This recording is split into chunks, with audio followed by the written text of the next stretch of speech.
"You're just a cleaner," she said, her voice echoing off the polished marble floors like a slap I'd felt before. Loud enough for the guests to hear, her friends in sequin gowns, her mother with her perfectly arched eyebrow barely hiding that smirk. The chandeliers above trembled with laughter that felt like knives. "My name is Griffin Ward, and tonight, I was humiliated at my ex-wife's charity gala, a night that was supposed to be about giving back, but really it was about reminding people like me where we belong.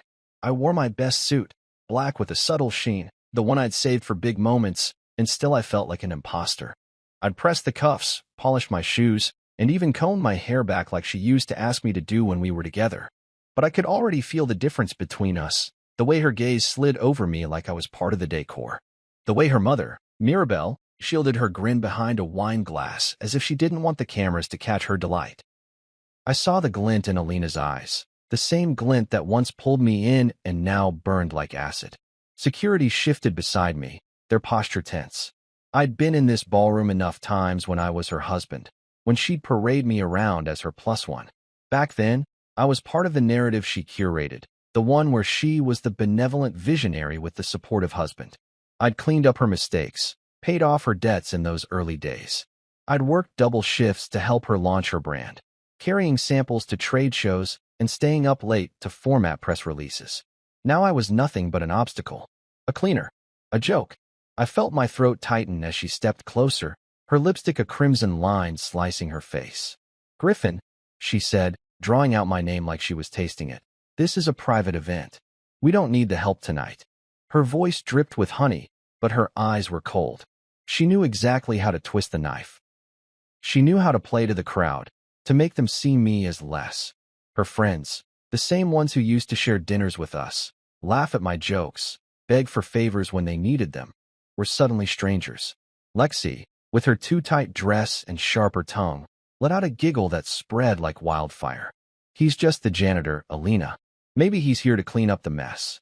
The crowd laughed, and I felt my face flush, a heat that rose from my chest to my ears. I wanted to speak, to remind them of all the nights I'd been the one behind the scenes making things work.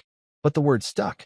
My hand clenched around the invitation, the golden cardstock now smudged and bent. I wondered why I'd come.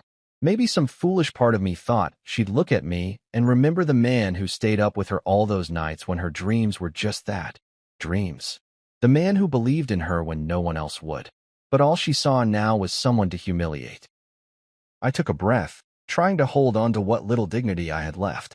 The music swelled, some string quartet playing a piece that felt too elegant for a room filled with people who'd laugh at a man like me.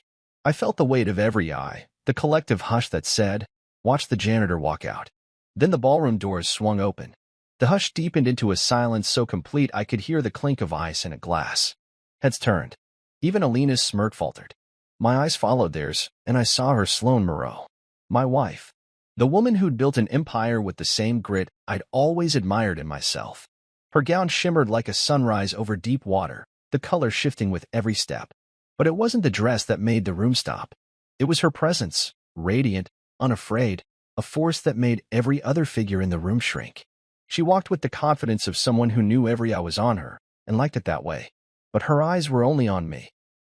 The moment she reached me, she rested her hand on my arm, and the crowd's whispers surged like a rising tide. I felt the warmth of her touch, solid and steady, like an anchor.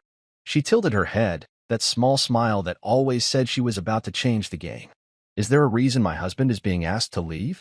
Her voice sliced the air with a precision that made Alina's carefully curated world crack. I felt my breath catch. She'd said husband, loud enough for every single guest to hear.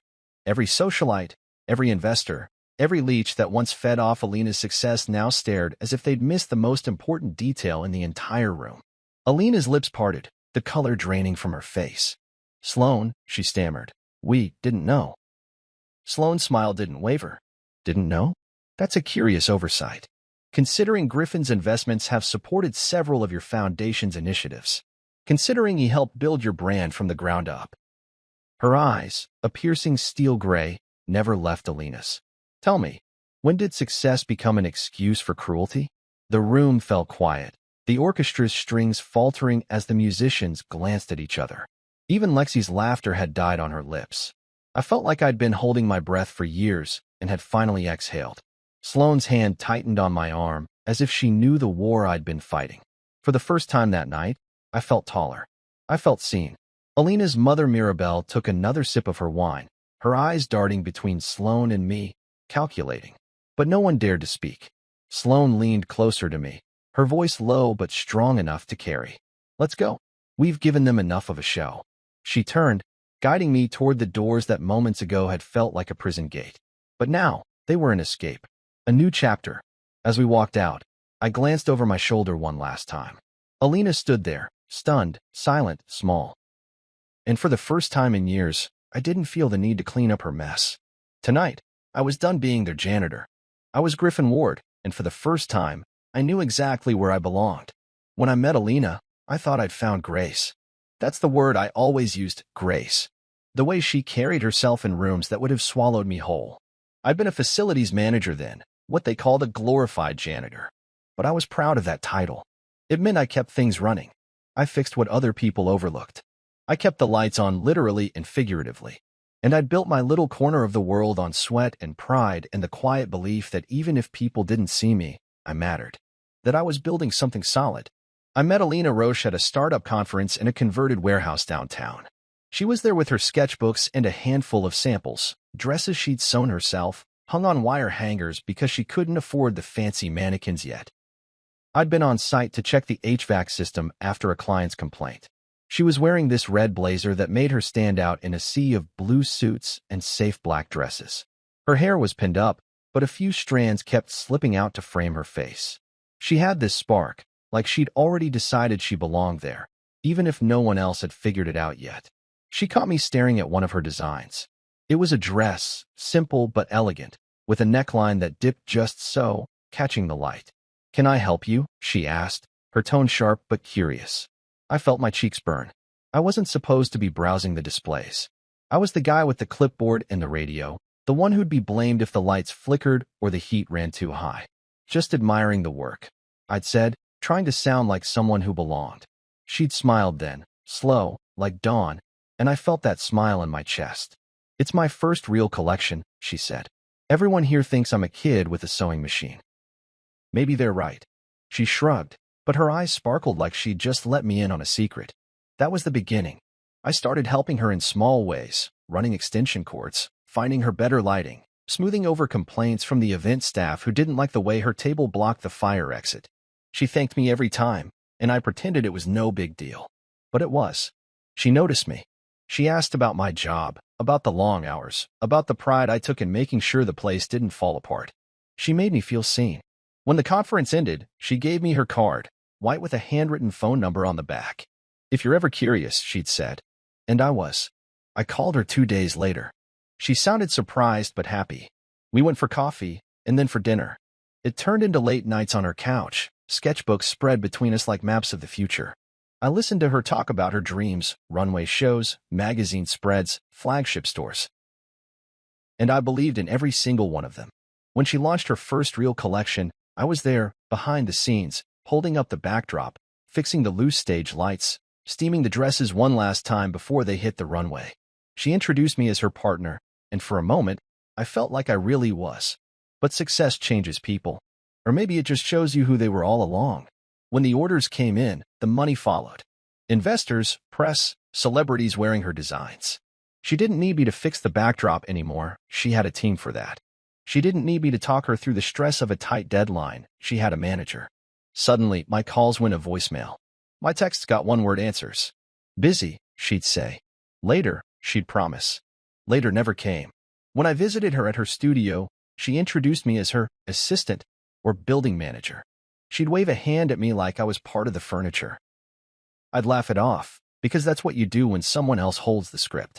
But every time she did it, something inside me cracked.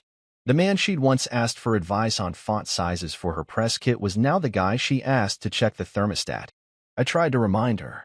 I'd say, "Hey, remember when you were still hand-stitching labels at 3 a.m. and I made you those grilled cheese sandwiches?" She'd smile, but it was a practice smile, the kind she gave to photographers. "Yeah, but that was then," she'd say. "We're in a different league now." I'd stand there in the middle of her studio, surrounded by mood boards and fabric samples, feeling like an artifact from a time she'd outgrown. I told myself I was being dramatic, that this was just the price of success.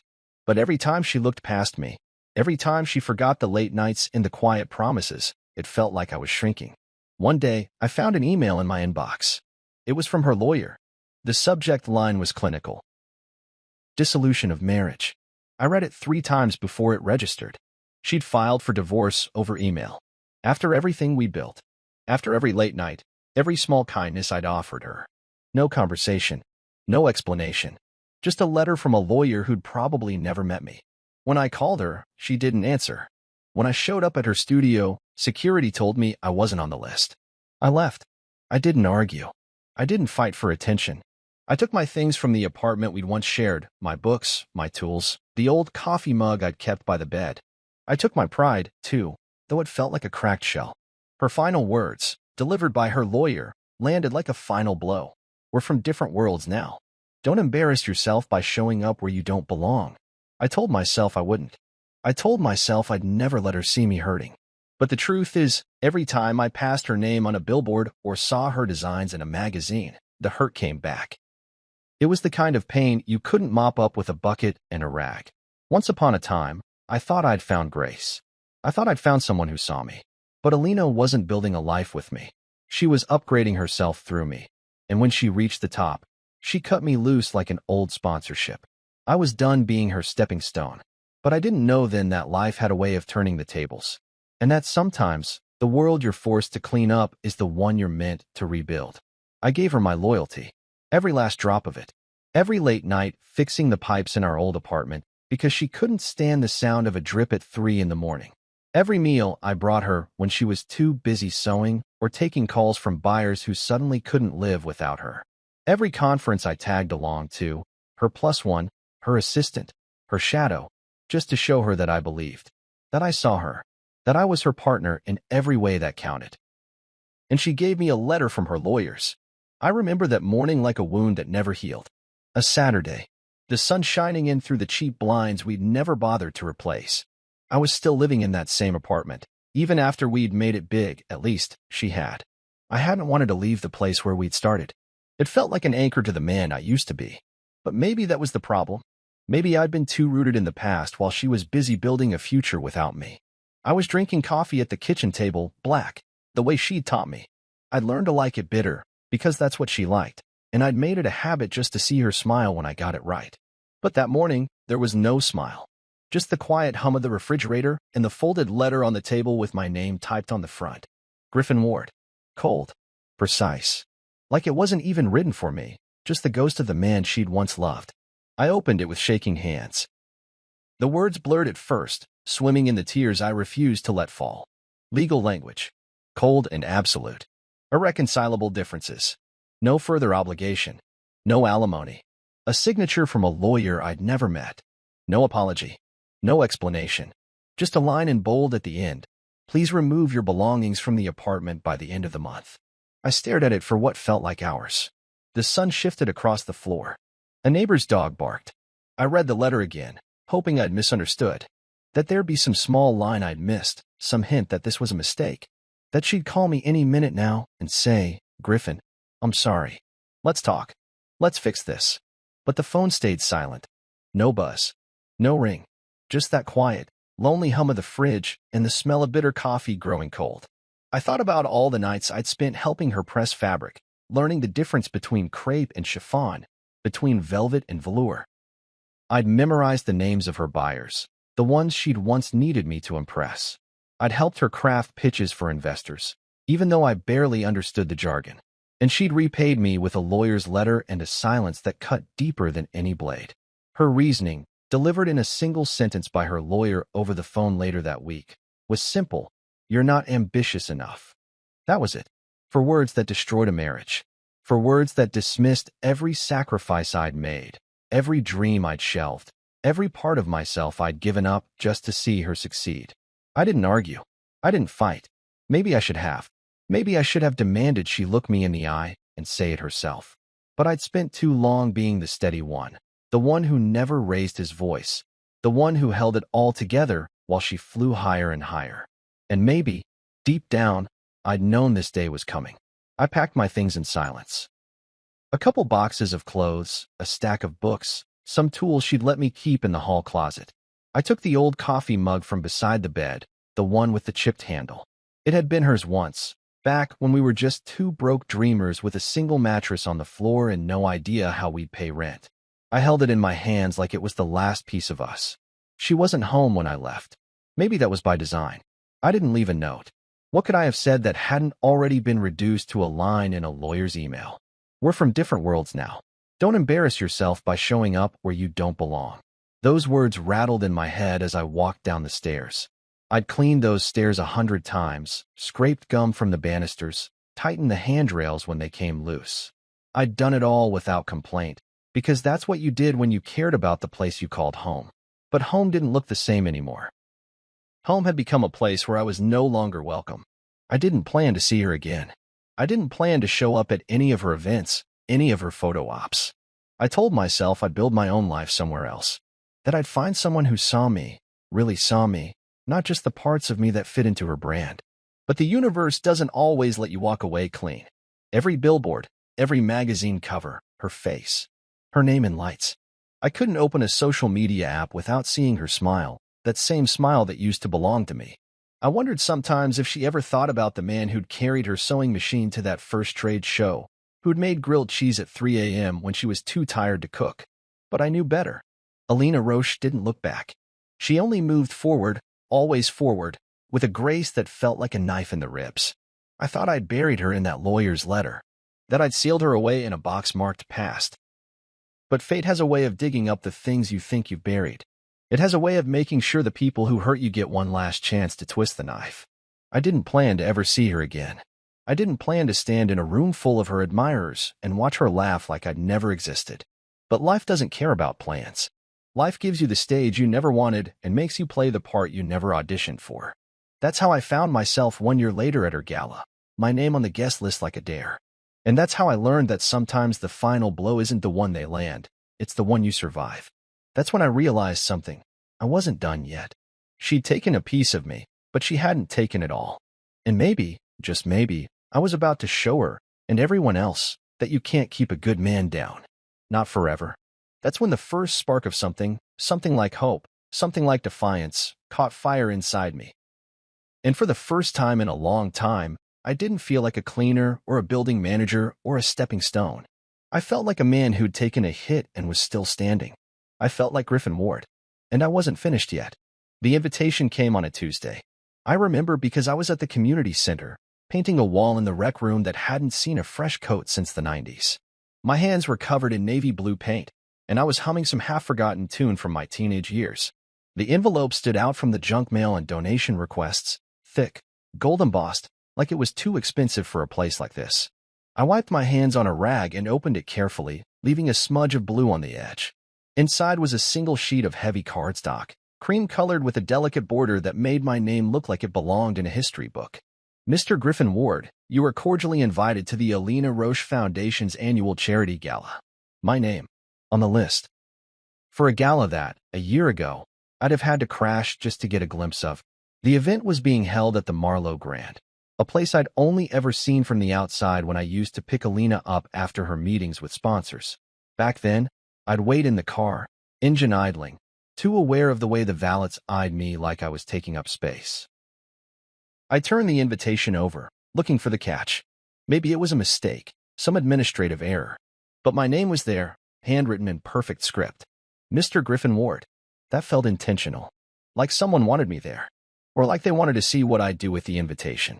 Curiosity tugged at me, but suspicion was the louder voice. I'd been burned by Alina before, burned so thoroughly I could still feel the scorch. She didn't make mistakes. Not with things like this. Everything about her life was curated, from the shade of lipstick she wore to the color of her Instagram highlights. She didn't leave room for accidents. Which meant she wanted me there. Why? I thought about throwing it out. About letting the trash bin swallow the gold foil like it had never existed. But a voice inside me said, no. Let her see you. Let her know she doesn't get to erase you. That voice was stubborn, old, the same voice that had pushed me to work double shifts to pay for her first runway show. The same voice that had told me I was more than a janitor in a suit. That night, I ironed my only tuxedo, the one I'd worn to her first gala years ago. It still smelled faintly of the cheap cologne I'd bought because she said it made me smell important. I polished my shoes until they gleamed, and I clipped my hair just like she'd liked it. Old habits, old scars. But this time, I didn't do it for her. I did it because I wanted to walk into that room and show her I hadn't broken, that I could stand in the same room as her and breathe the same air and not fall apart. When I arrived at the Marlowe Grand, the valet gave me the same dismissive once-over I'd always gotten, but this time I met his gaze head-on. "Good evening, sir," he said, the sir feeling foreign on his tongue. I straightened my tie and stepped out of the car like I owned it. The lobby smelled of old money and fresh-cut roses. Crystal chandeliers hung like frost, and the air hummed with the low murmur of conversations. I recognized faces, investors who'd once praised my dedication to Alina's brand, journalists who'd interviewed us in the beginning before she'd outgrown me. Now they milled around in tailored suits and designer gowns, glasses of champagne in hand. I was flitting from one important person to the next. I felt the same old ache, the one that whispered I didn't belong. But I pushed it down. Tonight, I was here. And I wasn't leaving because of a feeling. I found my name on the seating chart, a small, neat card that read Griffin Ward, Table 14. Not Table 1 with the VIPs, but not by the kitchen either. A deliberate placement, I thought. Close enough to see the show, far enough to know my place. I could almost hear her voice saying, "We're from different worlds now." I moved through the crowd, accepting the occasional nod from a server or a board member who didn't quite remember who I was but thought I looked familiar. I didn't need their approval. I'd spent too long chasing that. Now, I just needed to stand my ground. Then I saw her. Alina stood near the stage, a vision in deep emerald silk, the dress hugging every curve like it had been made just for her. Her hair was swept up in that effortless style that probably took an hour to perfect. She was laughing, always laughing, with a group of people I'd once called friends. Investors, socialites, influencers. People who'd all but disappeared when she divorced me. Her mother, Mirabelle, stood beside her, wearing a smug little smile that said she was exactly where she'd always wanted to be. When Alina's gaze finally met mine, something flickered across her face, recognition, then something colder. She didn't smile. She didn't wave. She just stared, lips parting like she'd tasted something sour. Then she turned back to her group, laughter bubbling up like champagne. It wasn't kindness I'd come for. I hadn't expected an apology. But the raw edge of her dismissal hit harder than I'd expected. I felt the weight of that invitation in my pocket like a lead brick, a trap dressed in gold foil. She'd wanted me here, but not as a guest. As a reminder, a prop in her carefully crafted world where I was nothing but a footnote. A server passed by, offering me a glass of champagne. I took it, holding it like a shield. I wouldn't give her the satisfaction of seeing me leave. Not yet. The band struck up a jazz number. The light shifted, painting the crowd in soft gold. I watched her work the room, smiling, posing for photos, shaking hands with people who'd probably never known the name Griffin Ward. That was her world now, her rules, her stage, her story. But I wasn't here to be a ghost in her narrative. I sipped the champagne, the bubbles bitter on my tongue. My pulse slowed. My breath steadied. I wasn't just a cleaner. I wasn't just her ex. I was Griffin Ward. And tonight, I'd show her that I wasn't the man she'd written off. I wasn't the man she could erase with a lawyer's signature or a cold smile. I was here to remind her that some people can't be boxed up and thrown away. That some men find a way to stand tall, even in the rooms where they were once made to feel small. I turned my gaze back to Alina. She was watching me now, eyes sharp, smile gone. Maybe she saw it too, that the man she'd tried to leave behind was still here, still standing, and maybe stronger than ever. And in that moment, I knew this night wasn't hers anymore. It was mine. I was ready to leave with dignity, at least. That's what I told myself. The guards on either side of me moved with the quiet efficiency of men who'd done this before. Their faces were blank, professional, eyes flicking toward me only when necessary. The one on my right was older, gray hair cropped close to his head, a scar peeking from beneath his collar. The younger one was built like a linebacker, his suit straining at the seams. Both wore the same neutral expression that said they weren't here to judge, just to remove. I felt every step like a brand on my skin. The carpeted floor muffled the sound of my shoes, but I imagined each footfall echoing in the heads of every guest who had turned to watch. Faces blurred as I passed them, some curious, some smug, some too busy pretending to look away to bother hiding their smiles. I saw Alexi whisper something behind her hand to the woman next to her, their laughter like the crack of a whip. I'd been around these people long enough to know the stories they'd spin. Griffin Ward, the cleaner who thought he could crash a gala. I reached the edge of the ballroom, the heavy doors looming like the final stroke of a gavel. One step more, and I'd be out. Out of their world, out of her spotlight, back to being the man she'd dismissed. A part of me wanted to run, to slam those doors behind me and never look back. But another part, the part that had survived every insult, every belittling joke, every time she'd reminded me I wasn't enough, held my spine straight and my chin high. The guard's hand hovered near my elbow, not quite touching, but close enough that I could feel the threat in it. I paused, turned back for a final look, and that's when I heard it. The sudden, collective gasp that sucked the air right out of the room. It was like time froze. The laughter died. The music halted mid-note. The violins bowed, dragging across the strings in a sharp, dissonant screech. Even the waiters stopped, trays balanced in midair, glasses of champagne trembling. I turned, drawn by the hush that fell like a shroud, and saw her, Sloane Moreau, standing in the doorway like a storm given shape. She wasn't supposed to be here. I hadn't told her. I hadn't wanted her to see me like this, reduced to a sideshow in Alina's carefully curated circus. But Sloane had always had a way of finding the places I needed her most, even when I didn't ask. Her gown shimmered, catching the light and throwing it back in a kaleidoscope of silver and sapphire, but it was her eyes that held the room hostage. Calm, unflinching, sharp as broken glass. She scanned the crowd with a surgeon's precision, her gaze slicing through every sycophant and socialite until it landed on me. She didn't smile. She didn't need to. Her presence alone was enough to tilt the balance of the room. She took a step forward, and the guards flanking me actually stepped back, as if the force of her approach was a physical thing. "Is there a reason my husband is being asked to leave?" she asked, her voice quiet but carrying like a gunshot in the hush. Her tone wasn't angry, it was curious, which made it all the more dangerous. Sloane didn't raise her voice to fight battles. She used it to end them. The guard on my left shifted uncomfortably, his eyes darting to Alina, who stood frozen near the stage. Alina's face was a study in panic, her mouth open, eyes wide, the mask of control she wore so well cracking at the edges. Lexi looked like she'd swallowed a lemon, her lips pressed so tight they were turning white. Sloane's gaze moved from me to the guard, then to Alina. "Well?" she prompted, arching an eyebrow. "I'd love to hear the reason you're ejecting my husband from an event that, if I'm not mistaken, my foundation partially funds." The room held its breath. Cameras emerged from nowhere, the flash of phone screens like tiny lightning bolts. I saw the panic bloom in Alina's eyes, the realization that this wasn't just a social faux pas. This was a full-scale PR disaster, the kind that left careers smoldering. Alina stepped forward, her voice trembling at the edges. "Sloane," she began, forcing a smile that didn't reach her eyes. "We didn't know." Sloane cut her off with a look. "Didn't know what? That you invited Griffin here? Or that he's my husband?" Her voice was ice and steel, her eyes twin blades. "Because I find it hard to believe a woman as meticulous as you didn't plan every detail of this evening." A murmur rippled through the crowd.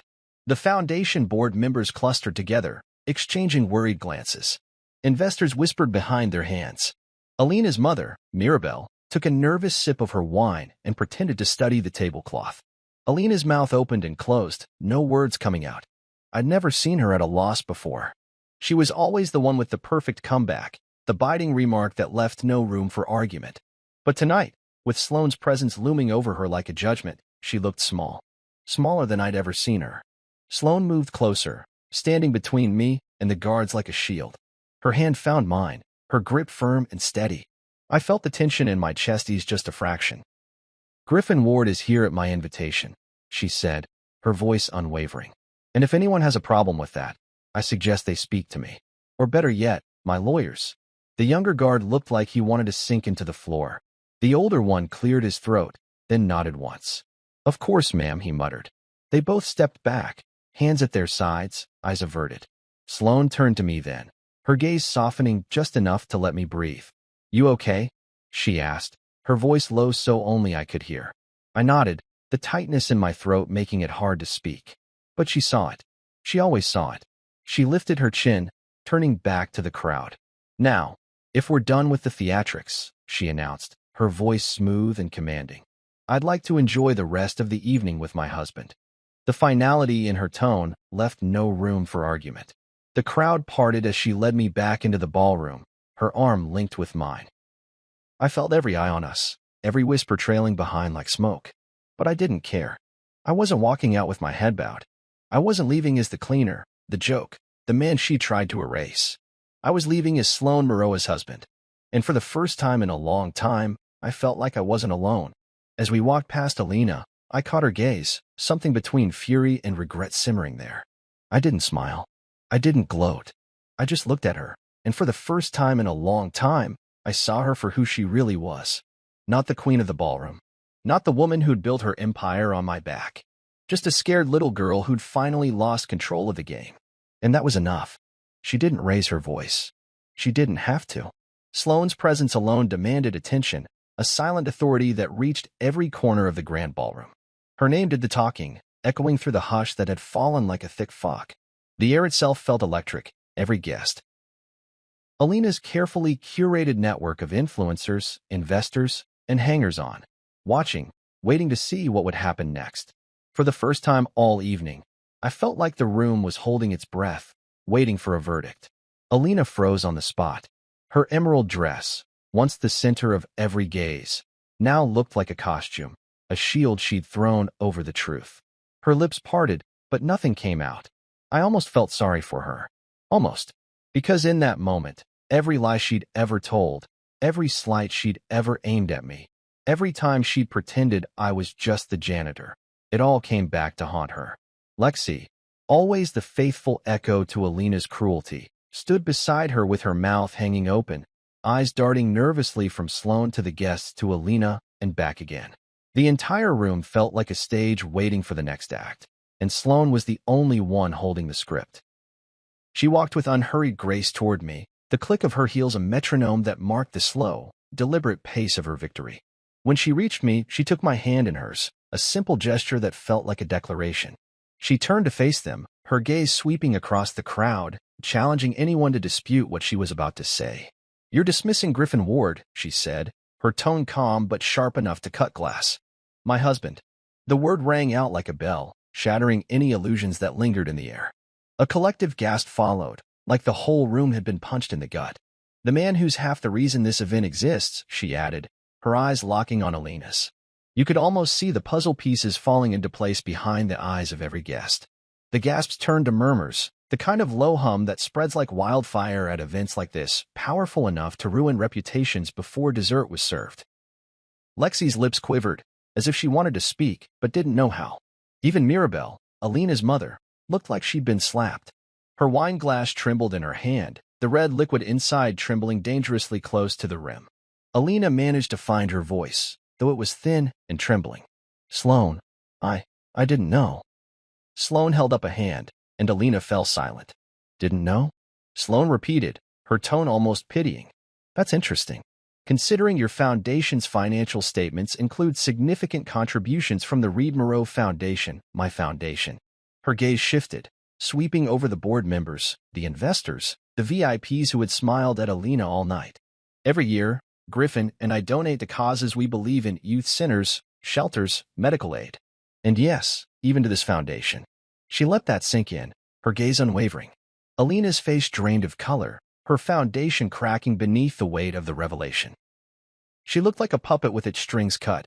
No more carefully rehearsed smiles, no more calculated laughter. Just the raw panic of someone whose empire was built on the wrong foundation. Sloane's voice softened, but it carried more power than any shout. "Respect shouldn't be conditional on wealth," she said. But tonight, it seems that's exactly what's happened. Her eyes swept the room again, daring anyone to disagree. And that's the problem. That's why we're here. To remind people that respect is earned. That dignity is not a luxury. The silence that followed was heavy, like the room itself was weighing her words. I could see the unease in the faces of the donors, the discomfort in the way the servers shifted from foot to foot, the way Lexi's laughter had died on her lips. Even the band in the corner had stopped mid-note, their instruments drooping like wilted flowers. Sloane turned to me then, her hand still wrapped around mine, her touch steady, grounding me in a way I hadn't felt in years.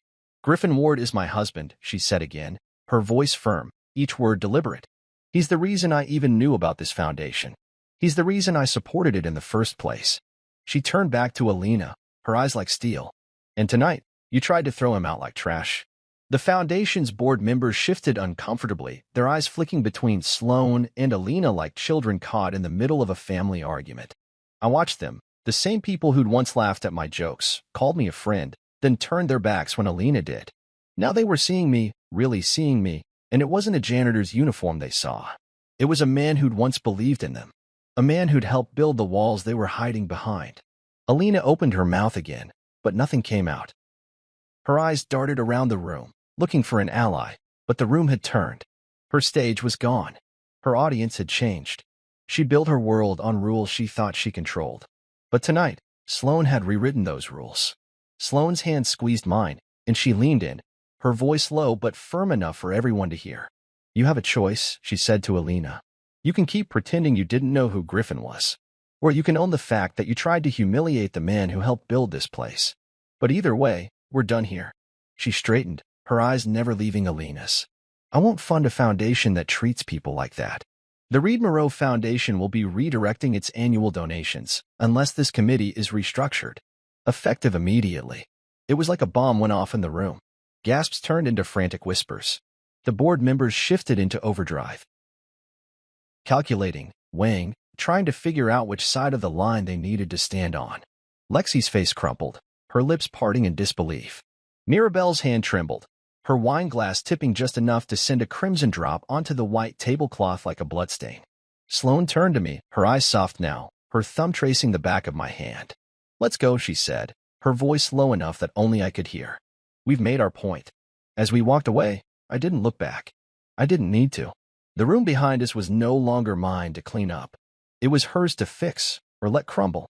And for the first time in a long time, I felt free. They called me unworthy, until they realized I was never standing alone. The same people who once dismissed me as just the janitor, the ones who laughed when Alina used my name as a punchline, now scrambled to realign themselves. The room shifted on its axis the second Sloane's words took hold. Faces that once turned away from me now turned toward me, eyes wide with the kind of panic that comes from seeing the foundation of their world begin to crack. Alina stammered, her voice trembling like a candle in a draft. We didn't know, she began, reaching for some kind of damage control. Her hands fluttered at her sides, fingers grasping at invisible strings. Sloane, please, let's not make this a scene. Sloane didn't even blink. The scene was made the moment you decided to treat Griffin like garbage, she replied, her voice calm but with an edge that could cut through steel. You didn't care. And that's the problem. Respect shouldn't be conditional on wealth, or status, or the story you choose to tell about people. She paused, her gaze sweeping the room, and I watched board members shift uncomfortably in their designer's shoes. Every one of you saw what happened. You laughed. You whispered.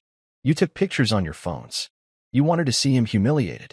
Her words settled over the room like a thick fog, undeniable and heavy. Lexi's face had gone pale, her lip trembling as she tried to craft a smile that wouldn't come. I remembered every time she'd called me the help or brushed past me with a dismissive flick of her hand. Now she looked like a child caught with her hand in the cookie jar, eyes darting around for a rescue that wouldn't come. Sloane continued, her voice a steady beat. Griffin is my husband, and he's the man who inspired this event. He's the reason the Reed Moreau Foundation even considered your charity, because he believed in it, because he believed in you, Alina. Her eyes locked on Alina, unflinching. He believed in you even when you didn't deserve it. Alina's mouth opened and closed, but no sound came out. Her gaze flicked to Mirabelle, who looked like she'd just swallowed a glass of vinegar. The entire room seemed to lean in, waiting for the next blow. Sloane's voice softened, but it was no less powerful. That ends tonight, she said. Effective immediately, the Reed Moreau Foundation will be withdrawing its annual donation unless this events committee is restructured to include voices that value dignity and respect. And that means Griffin's voice. You can't pretend he doesn't exist anymore. She let the words hang in the air, final and sharp. A murmur spread through the room like a wave. I saw the panic set in, the mental math of people who'd benefited from the Foundation's donations now wondering what would happen without them. I shifted from Sloane to Alina to me, like I was some ancient artifact finally on display. Alina swallowed hard, her hands clenched at her sides. Sloane, please, she tried again, her voice thick with desperation now. This was a misunderstanding. Sloane arched an eyebrow. A misunderstanding? You called security to remove my husband from an event that his donations helped fund. You called him a janitor in front of everyone. That's not a misunderstanding, Alina. That's arrogance. Her tone was even, but I could feel the anger beneath it, a quiet rage that didn't need shouting to be heard. Alina looked around, but there was no one to save her now.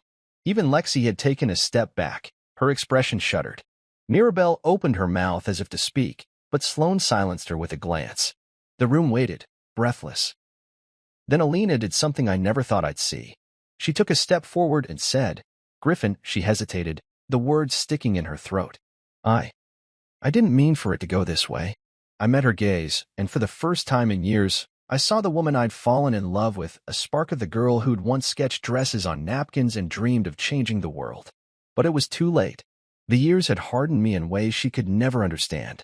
"You meant every word," I replied, my voice steady. "Maybe not at first, but in the end, you wanted me gone. And you got your wish. I'm not the man who stands behind you anymore, Alina. I'm the man who stands on his own." I felt Sloane's hand tighten around mine, and I drew strength from her presence. "You taught me something," I continued, my voice growing stronger with every word. "That I don't need your approval to matter. That respect isn't something you give me, it's something I carry inside me." A hush fell over the room. The board members exchanged glances, and I could see decisions being made in the set of their jaws, the furrow of their brows. Lexi looked like she might cry, though whether it was for me or for herself, I couldn't say. Mirabelle's mouth had turned down at the corners, her eyes glassy. Sloane stepped forward, her presence like a shield. "Unless this committee is restructured, you can consider the Reed Moreau Foundation's annual donations withdrawn," she repeated, her voice firm. "You can try to spin that however you want, but the people in this room know the truth now. And so does the press." She gestured to the cameras, no longer discreet, but pointed right at Alina and me, recording every second. "The story you wrote for yourself just changed." Alina's shoulders sagged, the fight draining from her like air from a punctured balloon. She nodded, a small, defeated gesture. "Fine," she said softly. We'll do whatever you ask." Sloane's lips curved in a small, satisfied smile. "Good," she said. Then she turned to me, her eyes softening, her hand still holding mine like a lifeline. "Let's go," she said. "We're done here." And just like that, the dynamic shifted. The same room that had tried to bury me now watched me walk out, not as a man they'd laughed at, but as a man who'd stood his ground. A man who'd found a partner who refused to let him be treated like a footnote. As we reached the doors, I looked back once.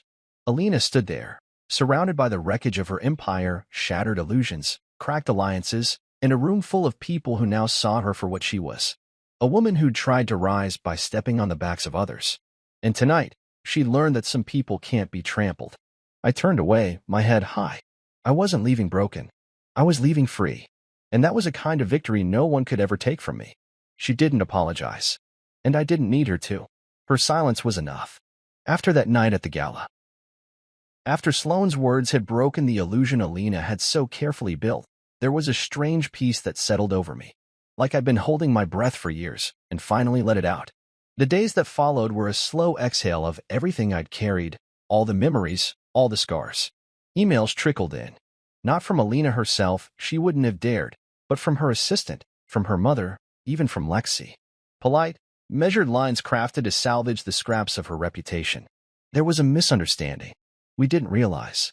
Please accept our deepest regrets. Each one is carefully worded as an apology without the word sorry. I read them all once, then let them sit in my inbox like unopened bills. I didn't need their regret. I didn't need their pity. What I needed was something they couldn't give me, dignity, the kind that can't be stolen or bought. Sloane was beside me through it all, her presence a quiet strength I hadn't known I craved. She didn't ask me how I felt every 5 minutes, didn't force me to talk it out. She let me process at my own pace. Some mornings, I'd wake up early, the weight of the past pressing down like a lead blanket. She'd sit with me at the kitchen table, drinking her coffee black, the way she liked it, and she'd wait. No expectations, just a presence. Sometimes that was all I needed. I went back to the community center the week after the gala. The place felt different, like I was seeing it with new eyes. The hallways smelled of fresh paint from the renovation project I'd started months earlier. The kids' laughter echoed from the gym, bright and alive.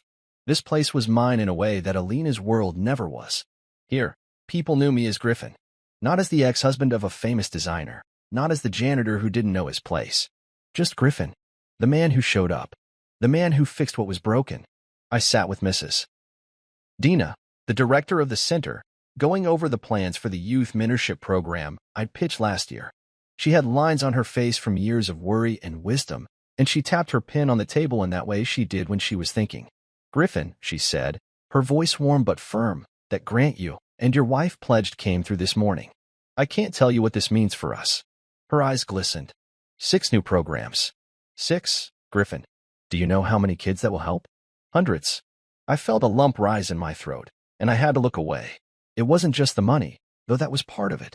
It was the fact that I had the power to give something back, to build something, to put my name on something that meant more than just being Alina's ex. Sloan had handled the logistics, but it was my idea, my heart, that had made it happen. She'd asked me one night, after the gala, what I wanted to do with the donation we'd planned. Do you still want it to go to the Roche Foundation? She'd asked. Her eyes were steady, giving me space to choose. And I told her no. I wanted it to go somewhere real. Somewhere that saw me. So we shifted the funds, and that was that. No fanfare. No press release. Just action. I stood in the community center that day, the grant letter in my hand, and thought about all the kids who'd walked through those doors. Kids like me, who'd been overlooked or underestimated. Who'd been told by the world that they didn't matter. I thought about the man I'd been, and the man I was becoming. And I realized I didn't need Alina's apology. I didn't need revenge. What I needed was this, a chance to build something that would outlast her pettiness. That afternoon, I got a call from Lexi. I almost didn't answer, but curiosity got the better of me. Her voice on the other end was tight, brittle, like she was holding herself together by the thinnest thread. Griffin, she said, I just wanted to say. I didn't know. I didn't realize. She paused, waiting for me to say something, but I didn't. Anyway, she continued, her voice cracking. I'm sorry. For everything. I let the silence stretch. She didn't fill it this time. When I finally spoke, my voice was calm, even. Lexi, I said, I hope you learned something. Then I ended the call. I didn't need her to beg. I didn't need her tears. I just needed her to know that I wasn't the man they thought they could step on anymore. Alina never called. I think that was her final gift to me, silence. No carefully crafted apology. No fake tears. Just an absence that felt like closure. She'd always been a master of appearances, but in the end, she'd chosen to let me walk away without the last word. That was fine. I didn't need the last word. I had something better. One evening, Sloan and I sat on the back porch of our house. The sun dipped low, painting the sky in strokes of orange and purple. She sipped her coffee. Always black, always strong, and watched me in that way she did, like she was seeing not just the man I was, but the man I could still become. You're quiet, she said, her voice low, the breeze tugging at her hair. I watched a strand slip loose and brushed it back behind her ear. I've been thinking, I replied. My voice sounded different to my own ears, calmer, steadier. About what it means to let go of something. About how sometimes closure isn't about getting even. It's about moving on. I took a breath. I don't need her to apologize.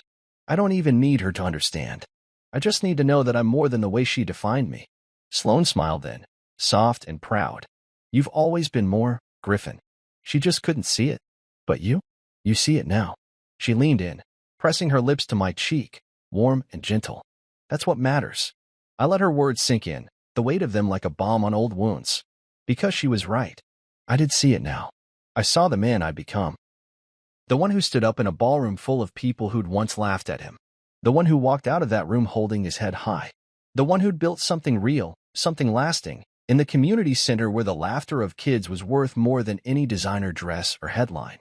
That night, I sat at the kitchen table, staring at my phone as another email from Alina's assistant arrived. Another carefully worded paragraph trying to clarify the misunderstanding. I didn't open it. I didn't need to.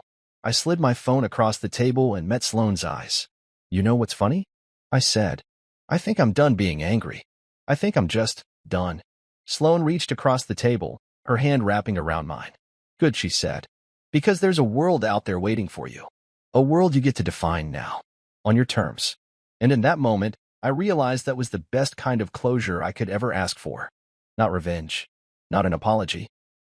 Just the quiet certainty that I was no longer the man they'd once tried to erase. I was the man who'd built something from the ashes, and who'd found someone who saw every part of me and loved me for it. I was Griffin Ward, and I didn't need her apology, because I'd already won. They used to call me a cleaner, just a janitor, a man who scraped gum off shoe soles and wiped up other people's messes. They'd call me that in the hallways, sometimes as a joke, sometimes as a slur, always with that note of superiority that said I didn't belong in the same room, much less at the same table. But tonight, I stood at a different table altogether.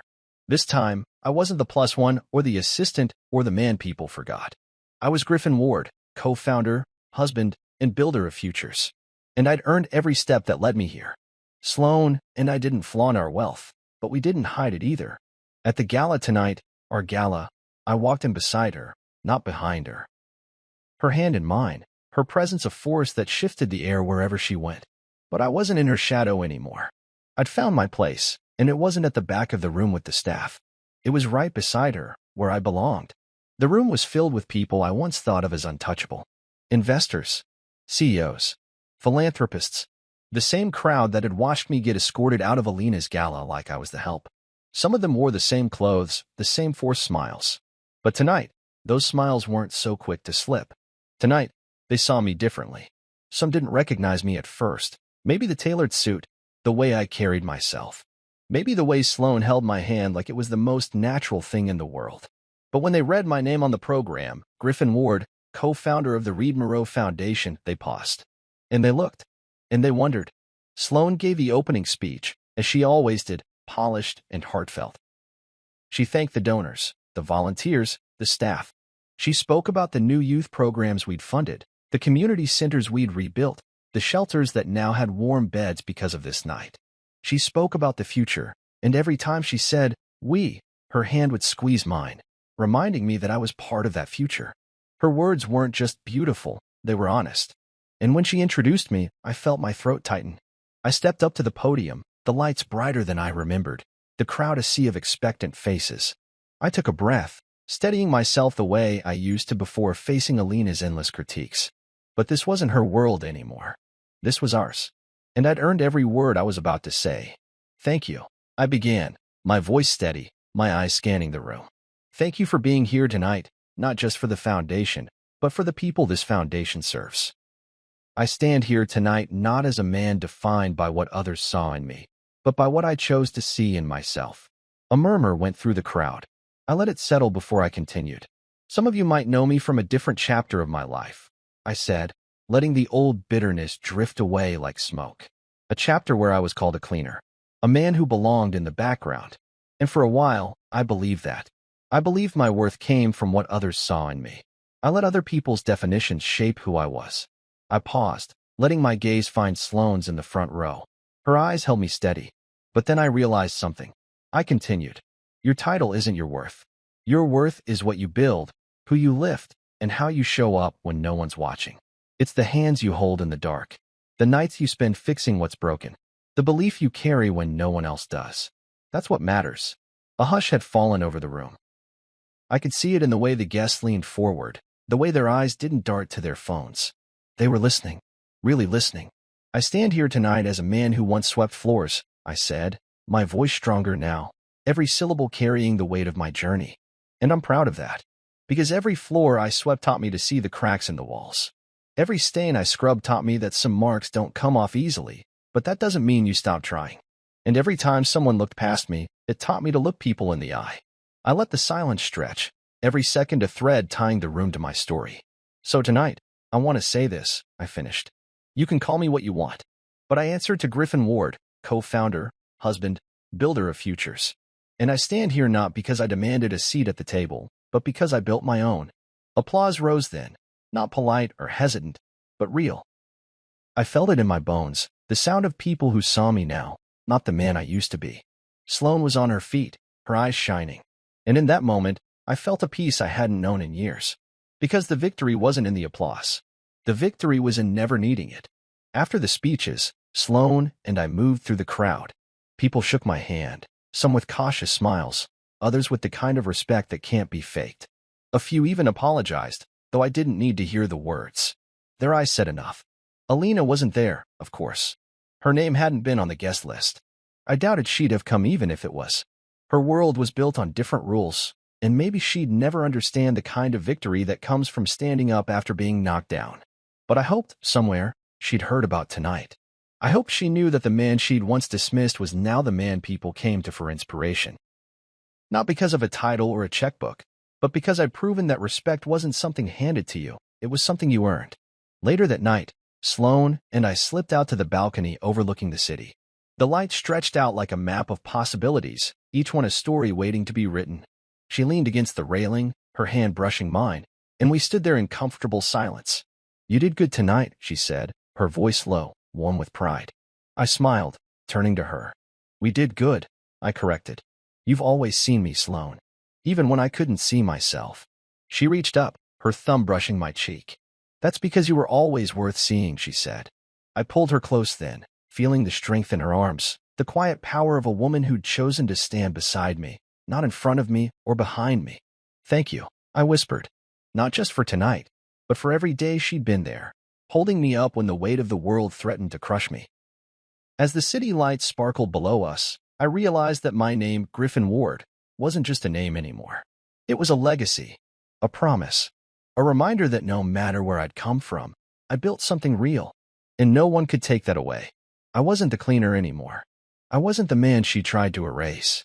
I was the man who'd cleaned up his own mess, who'd built something better, something lasting. And that was the name I answered to now.